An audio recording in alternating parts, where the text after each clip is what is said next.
Mheshimiwa Mwenyekiti, lakini hata ukiangalia kwenye upande wa kodi zetu, leo hii safety ya mwekezaji anaangalia, je, mamlaka ya kodi yamekaaje?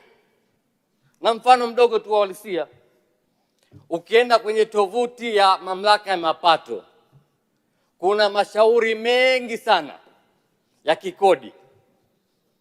Yaani ukichungulia pale kwenye TRAB na TRAT utaziona all over trillions of money, hazipati usuluhishi. Mwekezaji atakuwa na imani?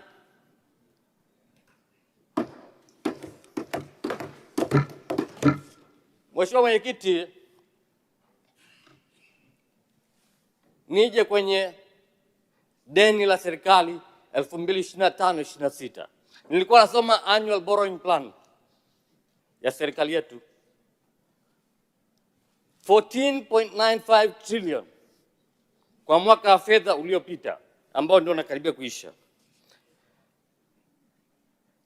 Trilioni 14.95 ndio ilikuwa kwenye mkakati wa mwaka wa fedha kwamba tutakopa.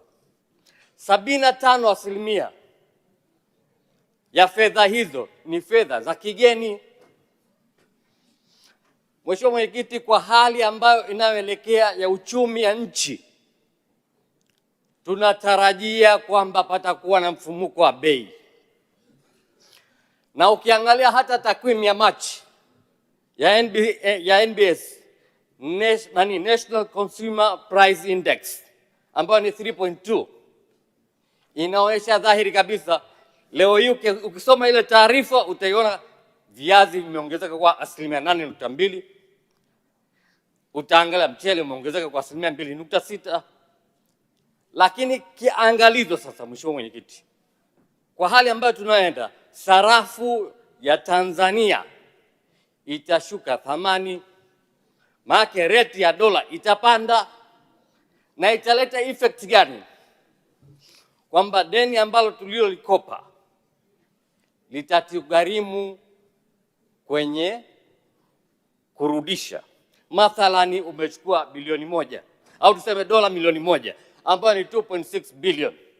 Sarafu ikicheza, thamani ya shilingi imeshuka, tuseme dola 1 ikawa shilingi 3,000, maana tayari una deficit ya milioni 400.